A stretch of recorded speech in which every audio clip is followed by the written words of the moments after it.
Hi friends, ഇന്ന് നമുക്ക് chicken kurma ഉണ്ടാക്കുന്നത് എങ്ങനെയെന്ന് നോക്കാം. അതിനുവേണ്ടി ഞാൻ 2 ഫ്രഷ് ചിക്കനാണ് എടുത്തിരിക്കുന്നത്. 4 സവാളയാണ് ഞാൻ നീളത്തിൽ കട്ട് ചെയ്ത് വെച്ചിരിക്കുന്നത്. നമുക്ക് കുറച്ച് മല്ലിയില വേണം, 2-3 തക്കാളി വേണം, പിന്നെ കുറച്ച് ചെറിയ പീസ് ഇഞ്ചി, വെളുത്തുള്ളി, പച്ചമുളക്.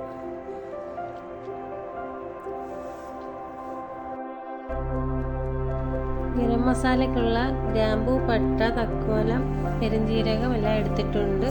പിന്നെ കുറച്ച് മല്ലിയില അരിഞ്ഞത്, കുറച്ച് ബട്ടർ, കുറച്ച് അണ്ടിപ്പരിപ്പ്.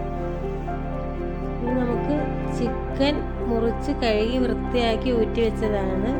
1 സ്പൂൺ മഞ്ഞൾപ്പൊടി, 1 സ്പൂൺ കുരുമുളക് പൊടി, പാകത്തിന് ഉപ്പും ഇട്ട് എല്ലാം കൂടെ ഒന്ന് മിക്സാക്കി വെക്കാം. ഇതിനുവേണ്ടി ഞാൻ ഫ്രഷ് തേങ്ങ അല്ല എടുത്തിരിക്കുന്നത്, ഉണങ്ങിയ തേങ്ങയാണ്, പൊടിയാണ് എടുത്തിരിക്കുന്നത്. നമുക്ക് എണ്ണ നല്ലതുപോലെ ചൂടാകുമ്പോൾ ചിക്കൻ ഒന്ന് പകുതി ഫ്രൈ ആക്കി എടുക്കാം.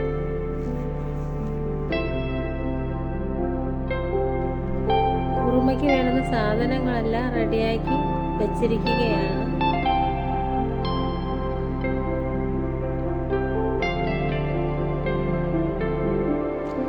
ഞാനിതിൽ ചേർക്കുന്നത് പിങ്ക് സാൾട്ടാണ്.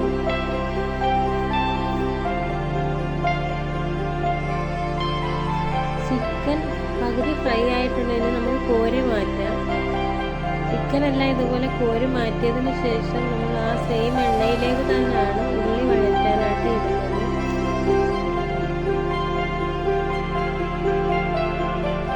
ആ എണ്ണയിൽ തന്നെ ആകുമ്പോൾ പെട്ടെന്ന് സവാള വഴന്ന് കിട്ടും. മൂടി കൊണ്ട് 5 മിനിറ്റ് അടച്ച് ചെറിയ തീയിൽ വെച്ചാൽ പെട്ടെന്ന് തന്നെ ഉള്ളി വഴന്ന് കിട്ടും. ഉള്ളി നല്ലതുപോലെ വഴന്ന് കിട്ടിയിട്ടുണ്ട്. ഇനി നമുക്ക് 3 തക്കാളി കട്ട് ചെയ്തത് അതിലേക്ക് ചേർക്കാം. തക്കാളി നല്ലതുപോലെ വഴന്ന് വരുമ്പോൾ ഇഞ്ചി, വെളുത്തുള്ളി, പച്ചമുളക് ചതച്ചത് ചേർക്കാം. ഒന്ന് ഇളക്കി അതിൻ്റെ മണം മാറുന്നത് വരെ ഒന്ന് എണ്ണയിലൊന്ന് വഴറ്റിയെടുക്കാം.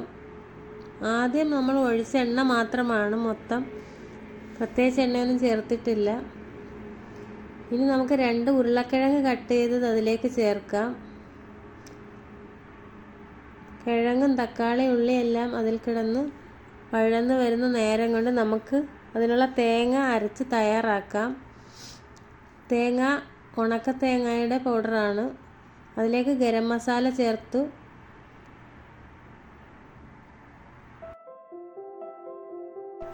കുറുമയ്ക്ക് വേണ്ടി നമ്മൾ 1 പിടി അണ്ടിപ്പരിപ്പാണ് അതിലേക്ക് ചേർത്തത്.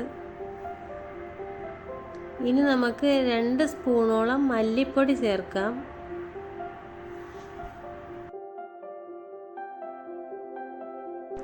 മുക്കാൽ സ്പൂണോളം മഞ്ഞൾപ്പൊടി ചേർക്കാം. ഇത് നമുക്ക് അടച്ച് വെച്ചൊന്ന് വഴറ്റിയെടുക്കാം.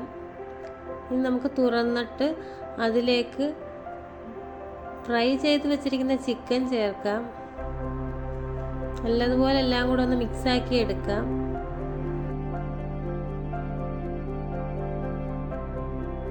ചിക്കൻ നമുക്ക് ഏതെല്ലാം രീതിയിൽ തയ്യാറാക്കാമെന്നറിയാമോ? ഇനി നമുക്ക് അതിൽ 1 പിടി മല്ലിയില ചേർക്കാം.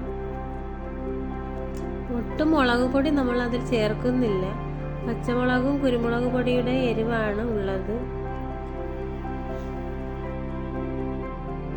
ഈ കറിയുടെ പ്രത്യേകത അണ്ടിപ്പരിപ്പും ഉരുളക്കിഴങ്ങും ഉണങ്ങിയ തേങ്ങ അരച്ചതുമാണ്. ഇനി നമുക്കതിലേക്ക് എരിവിനാവശ്യമായ കുരുമുളക് പൊടി ചേർക്കാം.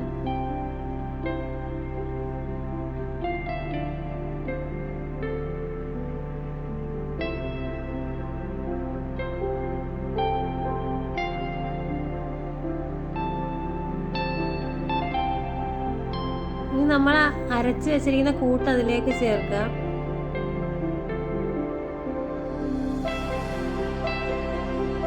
നല്ലതുപോലെ എല്ലാം കൂടെ ഒന്ന് മിക്സാക്കി എടുക്കാം. ഈ കറി നെയ്ച്ചോറിനും പൊറോട്ടയ്ക്കും അരിപ്പത്തിരിക്കും ഒക്കെ നല്ല കോമ്പിനേഷനാണ്. അങ്ങനെ നമ്മുടെ സ്വാദിഷ്ടമായ ചിക്കൻ കുറുമ ഇവിടെ റെഡിയായിരിക്കുകയാണ്. ഞാൻ കുറച്ച് ബട്ടറും കൂടി അതിൽ ചേർക്കുന്നുണ്ട്. എല്ലാം കൂടെ മിക്സ് ചെയ്തതും തിളപ്പിച്ചതിന് ശേഷം ഇറക്കി വെക്കുക. അങ്ങനെ നമ്മുടെ ചിക്കൻ കുറുമ റെഡിയായിരിക്കുകയാണ്. പെട്ടെന്നുള്ള റെസിപ്പികൾക്കായി സൗദി കിച്ചൺ ഫോളോ ചെയ്യുക, ലൈക്ക് ചെയ്യുക, ഷെയർ ചെയ്യുക. സബ്സ്ക്രൈബ് ചെയ്യാത്തവരുണ്ടെങ്കിൽ ഒന്ന് സബ്സ്ക്രൈബ് ചെയ്തേക്കണേ. താങ്ക്